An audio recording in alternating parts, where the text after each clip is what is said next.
Do you want to know how to discipline a strong-willed child? Well, I'm Nicholeen Peck, and in this video, we're going to be sharing key things that you can do to help your strong-willed child too.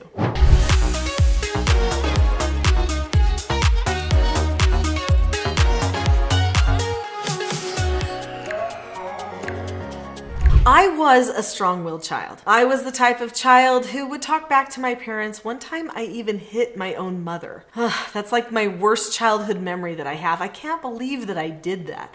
In fact, I remember my parents trying to rein me in because I really was one of those kind of smarter children. And I don't say that to brag in any way, but strong-willed people are oftentimes really smart people. Every time I meet a strong-willed child, and I've met many, because I did treatment foster care for troubled teens, all between the ages of 12 and 18. And like I mentioned before, all 4 of my children are strong-willed children as well. Every time I meet one, I recognize this person is so strong-willed, so opinionated, so headstrong. They don't want to be controlled because they really have good ideas. They think good things. They may even think more maturely than other children their age, sometimes even more maturely than some of the adults that they're around.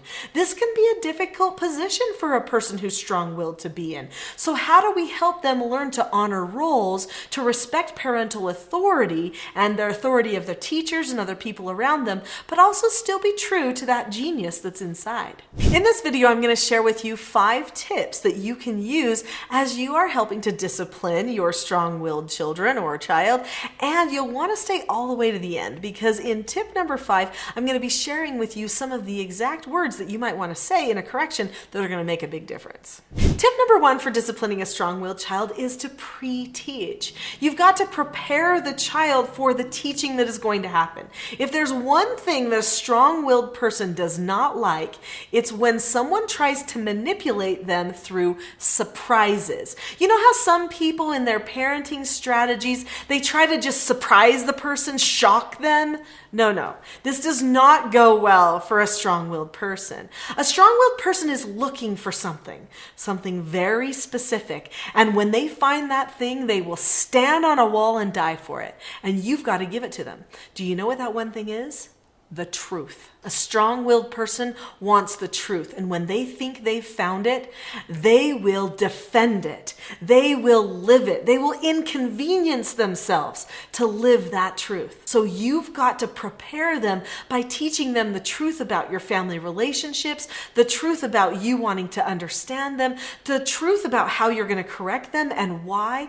They should know how you are going to parent them. It shouldn't be a surprise or a shock. In fact, they can know everything that you do, as long as it's not manipulative. So in the teaching self-government program, the parenting type of a program that I teach, there are certain skills that I teach that help a person prepare themselves and their children to be ready for any future corrections that might come.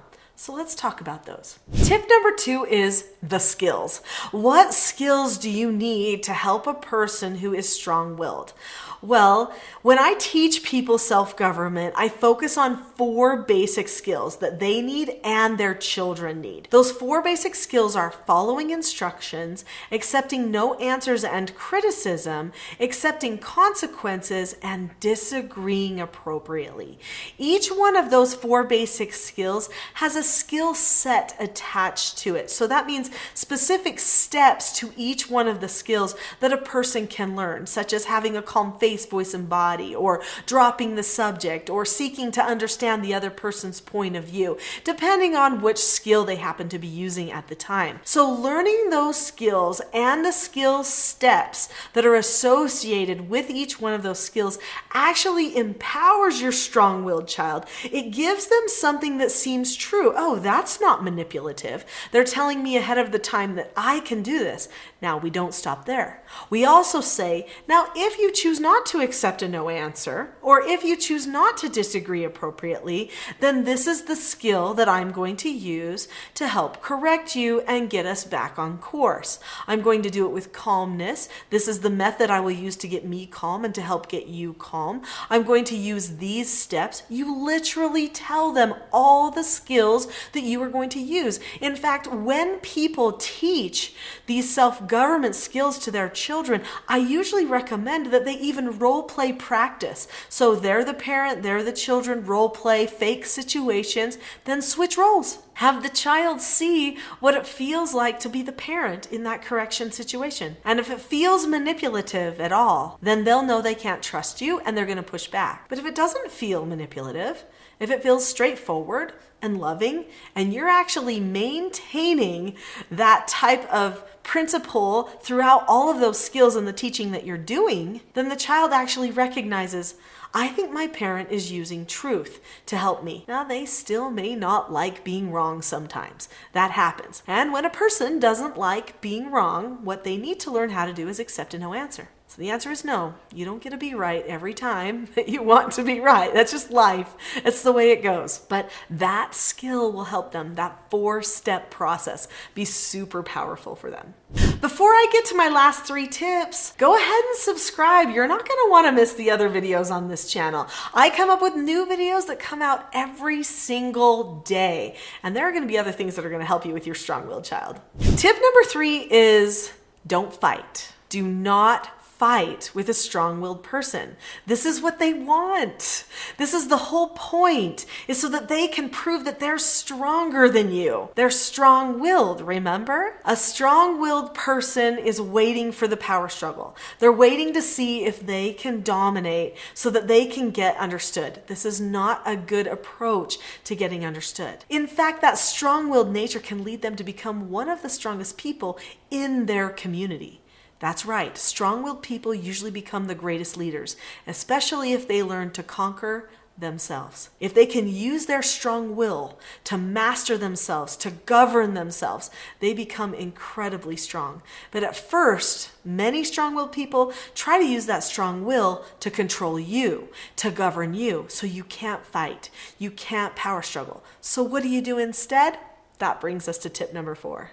Tip number 4 is calmness. You need to be calm. Calmness is the rarest quality in human life. It is the poise of a great nature in harmony with itself and its ideals. Calmness is singleness of purpose, absolute confidence, and conscious power, ready to be focused in an instant to meet any crisis. I wish I could say that I made that up, but those are pieces of the definition of calmness from a man named William Jordan. Calmness is a truly powerful thing, the rarest thing that there is. And when you have calmness and you teach them what calmness feels like within them and the power that it carries, then they will choose to have calmness in their communications instead of power struggling. So how do you teach them calmness? Well, number 1, you've got to teach yourself calmness. Calmness is a hard thing to learn when you're in the habit of taking offense by things, when you're in the habit of engaging a dialogue within your mind that says, they don't care about me, they're mistreating me, they aren't doing what I tell them to do, why don't they lift a finger, the different things that we say in their head, or they always have to be right. We can't engage in those things. We can say, oh, this is strong-willed nature that's coming out. Am I calm? Do I care about them so that I can help them at this time? You need to create a calmness plan. Underneath this video, in the description, there is a link to something called the Calm Parenting Toolkit. For you who are watching this video, it is free right now. So go to that Calm Parenting Toolkit and get the help that you need to make yourself a really awesome calm plan. Because when you have calmness, your children will learn it too. But you also need a calm plan for them. Part of my calm plan for me includes how to get them calm at the same time. You need skills for that. They need to know what those skills are, and then you can regularly use them. Tip number 5 is consistency. It's the word nobody likes. What? I have to do it the same every time? If you can, yes. But another part of being consistent is if you didn't do it right the first time, stop yourself. Tell everybody, I didn't do that right the first time. I wasn't calm. I'm going to go ahead and start that over. That's also being consistent. It's also self-government. Just because a person learns skills and principles doesn't mean that they're going to be perfect at them every time automatically. So be consistent, but also be forgiving and allow yourself to start over from time to time. So what does consistency look like with a strong-willed child? It looks like praising every single time things go well. It looks like pre-teaching and preparing that child for things that are coming up so that they don't push against you because they feel like they're being manipulated. But it also means correcting them every time. Now, I know many people associate corrections with negativity because we usually tell the child that they earned a negative consequence. But corrections aren't negative. In fact, corrections are very positive. So how do you do a positive correction? Because if you have your corrections be positive, then your strong-willed child is more supportive of your efforts to help them.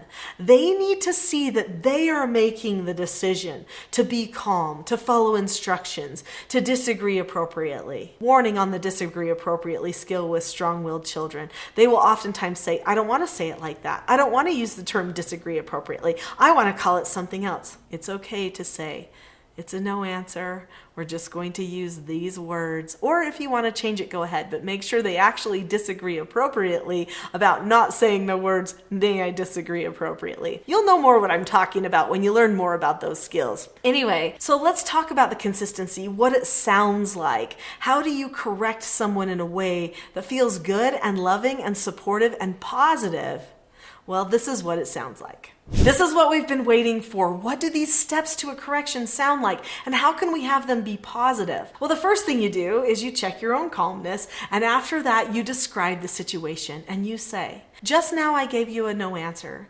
You looked at me for a second, but then you rolled your eyes, which means you weren't keeping a calm face. Because one of the steps is to keep a calm face, voice, and body. So you're not doing that step. You're showing me that you're not wanting to listen right now. What you should do is keep a calm face, voice, and body.